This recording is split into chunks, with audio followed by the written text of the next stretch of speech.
gbé bọ́dì ẹ̀wọ̀ ẹ má wariwo ọjà jàre. Ó yẹ kẹ́ ti mọ̀ lórí social media pé nǹkan tá bá fi sínú fèrè ní fèrè máa fún jáde.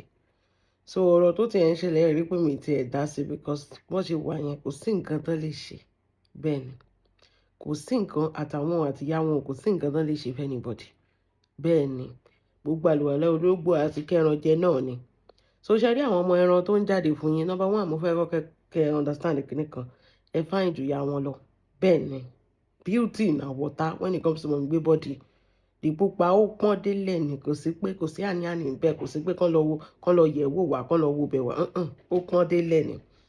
Number two, you are loved. The team you are team olóríire ni kì í ṣe team tó jẹ́ pé èèyàn kan máa dédé jí láàárọ̀ ọjọ́ kan ó dẹ̀ máa ti sáré po wèrè papọ̀ ó dẹ̀ ti máa sáré máa ba ayé gbogbo àwọn tó wà lọ́dẹ̀ ẹ̀jẹ̀ team alálùbáríkà ni team tẹ́ ti máa grow team tẹ́ ti máa flourish team tí sì ṣe pé tẹ́ bá ń flourish báyìí wọ́n máa lára yín kì í ṣe irú team yẹn ó donation bẹ́ẹ̀ ni team tí mò ń sọ nìyẹn ó donation ni àwọn nìkan ló lè ràn nìyẹn. Number three, you have a man that really love you. I mean, kí màmá if e easy make them run am. Tó bá easy màmá ò ní máa yọ òbò sáwọn èèyàn táwọn ọmọ kékèké lórí social media pé kán wá dó àwọn pa kán wá rún àwọn pa. Bẹ́ẹ̀ ni Mami Gbe body you are loved. Number two, ṣe rí gbogbo nǹkan lẹ fi jù wọ́n lọ ẹ̀ sí ní ṣàwáwù gbogbo wọn. Ṣe rí ìyá wọn ni kẹ́ máa lọ fún.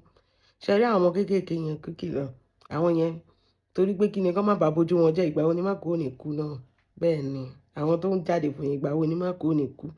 So ẹ ṣàrà fáwọn yẹn lẹ̀ ṣe rí yẹn ẹ̀yin àtìyàwó ẹ wo nǹkan tó gbé ẹ wo bóun ṣe rí ẹ wo nǹkan tó gbé náà. So àwọn méjèèjì wọn ṣe kí ni wọn jọ gbádùn ayé ni. So tóun ti ń tẹríba fún mọ̀mọ́ ọjọ́ kan náà ni mọ̀mọ́ náà sì máa wá ṣẹ́ ìpè fún gbogbo ṣẹ̀dá ẹ̀ bó ṣe wà yẹn.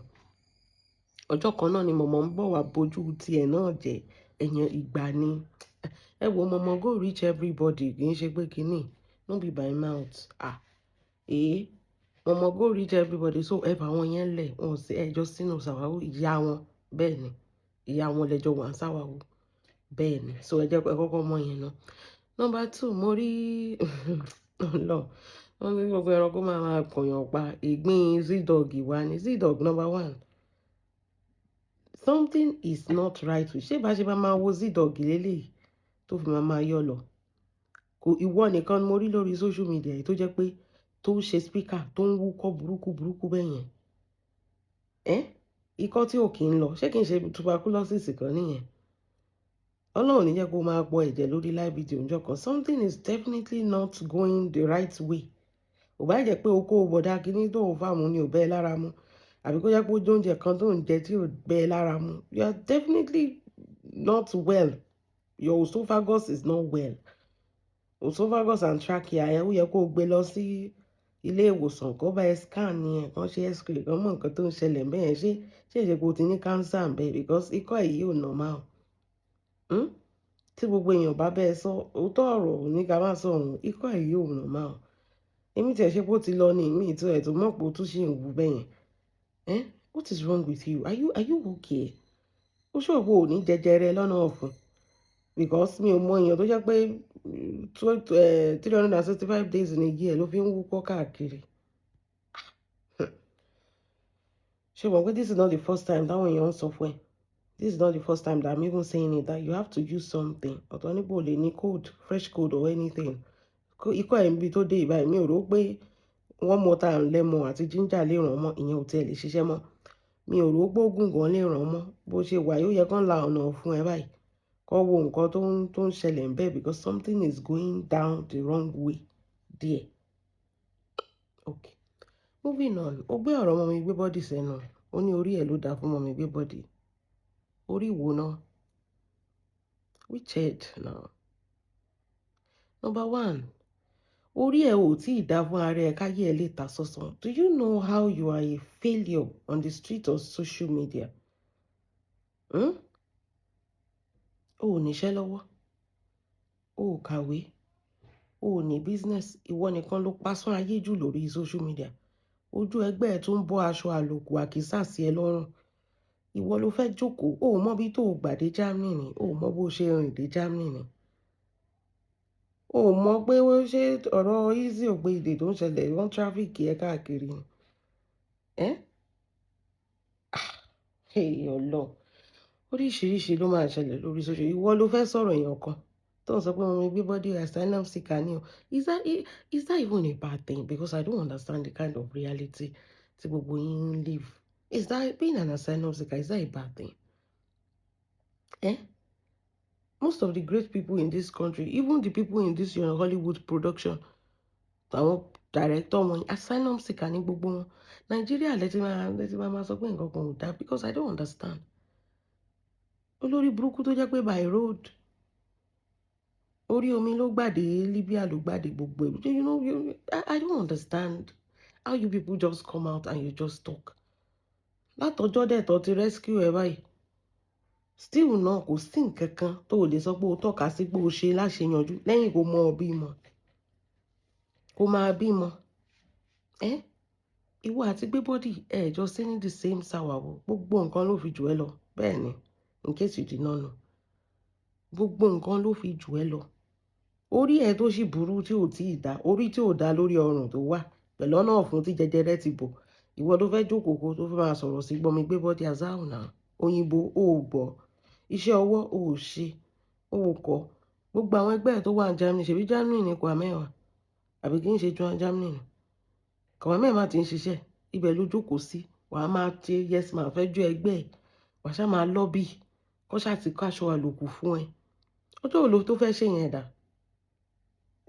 Jáwọ́ nú ọbẹ̀ tí ó yọ ẹgbó mi lákàánú. Ọjọ́ wo ló tó fẹ́ ṣe?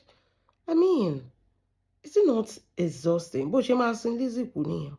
Ṣé o mọ̀ ṣá? Bó ṣe máa sin ọmọbìnrin yẹn kú nìyẹn. Ó débẹ̀ náà ó lé gbogbo àwọn tó wà nínú tíìmù ẹ̀ náà nítorí pé ó ṣàfẹ́yẹ́ pé tó bá jókòó báyìí ó máa lẹ̀ mọ́ náà. Òun gan ò tún trust her because we saw the chemistry when you were with her. So many times she will wear her turtleneck tó bá ti wà around. You just want to know everything. Wọ́n ní mo sọ pé the betrayal of you to Lizzy lórí social media kò ní ṣe é kú. Ẹ sọ pé mo ti sọ bẹ́ẹ̀. Because you are a nuisance. Ṣùgbọ́n orú opportunity gbà tí Lizzy àti MHM ò jà, ó ti ń gbàdúrà fún kíní yẹn kó ṣẹlẹ̀. Ṣùgbọ́n opportunity yẹn ló ti bẹ̀ sí, wọ́n á dúró owó yẹn, kọ́kọ́ owó yẹn fún ẹ. Ṣebí torí owó ló ṣe gbọ̀ndé bẹ́ẹ̀ yìí jẹ́ pé Lizzy has gone through a lot on this social media. Ó kọ́ etí ikún sí bí gbòòrí ni. Ìgbà tó rí pé number one, charity tó gbélẹ̀, ìwọ tó níṣẹ́ lọ́wọ́ tó ń ṣe charity, kò respond mọ́. Number two, ọ̀rọ̀ Ìjẹ̀ṣà tó dálẹ̀, wọ́n sọ pé ó jí wọn lówó ń bẹ̀ náà ni tó fi mérege. Ìgbà tó ti rí pé kò sí nǹkan kan, page ẹ̀ gan ó lọ sí, kò sí nǹkan kan tó lè rí mú bọ̀ lórí social media, kò sí anybody tó fẹ́ accommodate ẹ mọ́, kò sí nǹkan kan, torí ẹ̀kọ́ ló ṣe lọ tẹríba lọ́dọ̀ Lizzy, torí àtijẹ àtimu àtàṣà àlòkù. Ó pasán gan-an. Ìwọ ló wá jókòó sórí social media tó fẹ́ máa sọ̀rọ̀ sí Gbébọ́dé azáhùn náà. Make it make sense.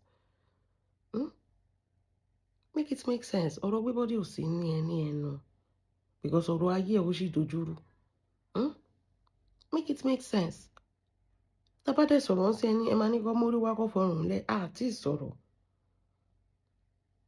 Ẹni small ti pẹpẹrẹpẹ Lizzy àti kọ tíkẹ́ẹ̀tì fún ẹ, wàá ti gbọ̀n débẹ̀, wàá ti máa ṣe eye service káàkiri. Do you think we cannot read through you?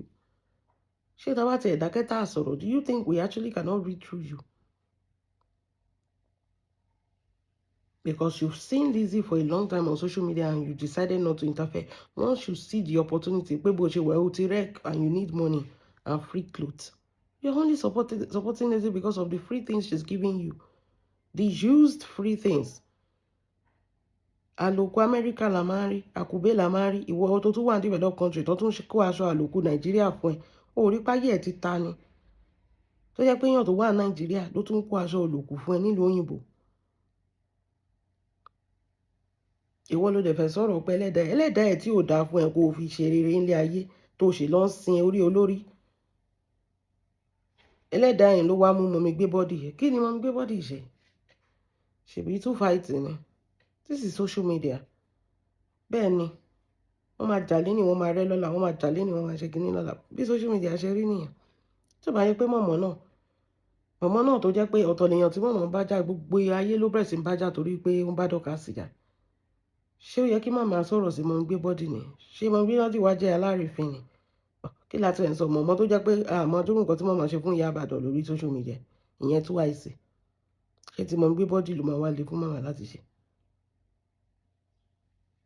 so Zdog gbogbo happiness tó ní sìn fún ọgbà ìgbà díẹ̀ nìyẹn fún ọgbà ìgbà díẹ̀ ṣe ti gẹ́tì sí and kò dẹ̀ sí nǹkan kan tó ń ṣe mọ́ mi gbé bọ́dì bẹ́ẹ̀ ni kò sí nǹkan kan they bring it ṣe báwọn tó ń bring kíní wá àwọn náà ló tún bínú sí ìgbà tó ń gbé tiwọn jáde anything you do to mọ́ mi gbé bọ́dì they will do ×2 to you in a billion fold ìyàwó Adédèjì kò expect pé wọ́n máa gbé jáde wọ́n gbéyàwó ẹ̀ jáde wọ́n dẹ̀ bójú ẹ̀ jẹ́ bẹ́ẹ̀ ni two fighting ni wẹ́nà wà wà òkè ṣá you need sórí ìṣòro tiẹ̀ àti ìmọ̀bi tó kọjú sí orí social media you need a lot.